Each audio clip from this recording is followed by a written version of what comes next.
Hello, good morning.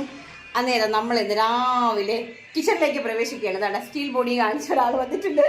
അപ്പോൾ ഞാൻ ഇന്നലെ കഴിഞ്ഞ ദിവസം നമ്മൾ വീഡിയോ ഇട്ടപ്പോഴേ ഒരു ചേച്ചി എന്നോട് ക്യാബേജും വൻപയറും കൂടി തോരൻ വെക്കാനായിട്ട് പറഞ്ഞേ. അപ്പം ഞാൻ അതിന് പ്രകാരം അതിലേക്ക് ഒന്ന് പ്രിപ്പയർ ചെയ്യാനുള്ള തയ്യാറെടുപ്പിലാണ്. നമുക്കൊന്ന് ചെയ്തു നോക്കാം. ഞാനിവിടെ ക്യാബേജൊക്കെ അരിഞ്ഞു വെച്ചിട്ടുണ്ട്, തേങ്ങയൊക്കെ തിരുമ്മി വെച്ചിട്ടുണ്ട്. അപ്പോൾ ഇനി ഇതിൻ്റെ പ്രിപ്പറേഷനിലേക്ക് കിടക്കാം. അപ്പം ചൂടായിക്കൊണ്ടിരിക്കുന്ന വെളിച്ചെണ്ണയിലേക്ക് നമ്മൾ കടുകൂട്ടന്മാരെ ഇട്ട് കൊടുത്തു. ഒരു സ്പൂൺ എണ്ണ ഇച്ചിരി കൂടി ഇട്ട് കൊടുക്കാം അല്ലേ. ഒരു കിലോ ക്യാബേജ് ഇല്ല, അപ്പോൾ അതങ്ങനെ പൊട്ടുമ്പോഴത്തേക്ക് നമ്മൾ എന്താ ചെയ്യേണ്ടത്, നമ്മുടെ വറ്റൽ മുളക് ഇട്ട് കൊടുത്തു. പിന്നെ നമ്മുടെ അതിലേക്ക് ക്യാബേജ് കൂട്ടന്മാരെ ഇട്ടു. ക്യാബേജും സവോളയും പച്ചമുളകും കൂടി അരിഞ്ഞാണ് ഞാൻ വെച്ചിരുന്നത്. ഒന്ന് ഇളക്കി കൊടുക്കട്ടെ. നമ്മൾ ഇളക്കുവാണ്. ക്യാബേജും നമ്മുടെ പച്ചമുളകും എല്ലാം കൂടി ഇളക്കി ഇതൊരു ശകലം ഹാഫ് ബോയിൽഡ് ആയി കഴിയുമ്പോൾ നമുക്ക് നമ്മുടെ വൻപയർ ഞാൻ വേവിച്ച് വെച്ചിട്ടുണ്ട്. വൻപയർ അങ്ങോട്ട് ഇട്ട് കൊടുക്കാം.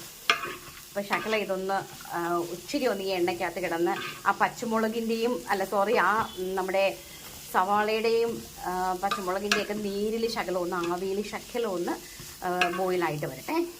നമ്മുടെ ക്യാബേജ് റെഡി ആവട്ടെ. അന്നേരത്തേക്കുണ്ടല്ലോ, ഇത് നമ്മുടെ മോംസ് കാട്ടിൽ മോത മീനാണ്. മമ്മി മോത മീനെല്ലാം കഷ്ണങ്ങളാക്കിയിട്ട് ഇത് ഉപ്പിട്ട് വെച്ചേക്കുക കേട്ടോ. 1 മണിക്കൂർ മമ്മിയുടെ ഒരു പരിപാടിയാണ് ഉപ്പിട്ട് വെക്കുക എന്നുള്ളത്. അപ്പോൾ ഇന്ന് ഞങ്ങളുടെ ഇവിടെ നിന്ന് ഫുഡ് കഴിക്കുന്ന എല്ലാ ചേട്ടന്മാർക്കും ഭയങ്കര ഹാപ്പി ആയിരിക്കും. കാരണം പെട്ടെന്ന് വന്നു മോത മീൻ ഫ്രൈയുമാണ് ഇന്നത്തെ ഞങ്ങളുടെ സ്പെഷ്യൽ എന്ന് പറയുന്നത്. പോത്തീസിലെ ചേട്ടന്മാരെല്ലാം, അതായത് പോത്തീസിലെ മാനേജർമാരെല്ലാം ഞങ്ങളുടെ ഫുഡാണ് കഴിച്ചുകൊണ്ടിരിക്കുന്നത്. എല്ലാ ചേട്ടന്മാരും കാണുവാണെങ്കിൽ പെട്ടെന്ന് ഒടിഞ്ഞു പോരും കേട്ടോ.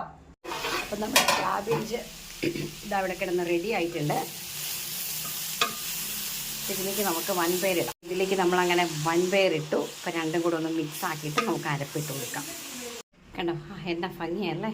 ഇനി അതിലേക്ക് നമുക്ക് അരപ്പിടാവേ. ഞാനിതിലേക്ക് ഇച്ചിരി ചതച്ച മുളക് ഇട്ട് കൊടുത്തിട്ടുണ്ട്. എൻ്റെ എല്ലാത്തിൻ്റെയും സ്പെഷ്യാലിറ്റിയാണ് ഈ ചതച്ച മുളക് എന്ന് പറയുന്നത്. എനിക്ക് ഭയങ്കര ഇഷ്ടമാണ് ഈ പയർ വിഭവങ്ങളൊക്കെ ചതച്ച മുളക്. അപ്പോൾ നമ്മുടെ സ്വാദിഷ്ടമായ ക്യാബേജ് വൻപയർ തോരൻ ഇവിടെ റെഡി ആയിട്ടുണ്ട്. പക്ഷേ കണ്ടതുപോലെ അല്ല കേട്ടോ, നല്ല ടേസ്റ്റ് ഉണ്ടേ. ഞാൻ ഇത്രയും പ്രതീക്ഷിച്ചില്ല. അപ്പോൾ താങ്ക് യു സോ മച്ച് ചേച്ചി. ഒരു ചേച്ചി കമൻറ്റ് ചെയ്തിട്ടുണ്ടായിരുന്നു. അപ്പോൾ ഞാൻ ചേച്ചിയോട് എങ്ങനെയാണെന്ന് ചോദിച്ചിട്ട് ചേച്ചി റിപ്ലൈ തന്നില്ല. പക്ഷേ ഞാൻ എൻ്റെ ഒരു അറിവ് വെച്ച് അങ്ങോട്ട് ചെയ്ത് നോക്കി. പക്ഷേ നല്ല ടേസ്റ്റ് ഉണ്ട്. ഇനി നമ്മുടെ ചേട്ടന്മാരാണ് ഇതിൻ്റെ അഭിപ്രായം പറയേണ്ടത്. അത് ഞാൻ നാളത്തെ വീഡിയോയിൽ ഇൻക്ലൂഡ് ചെയ്യാം കേട്ടോ. അപ്പോൾ ഓക്കെ, ബൈ.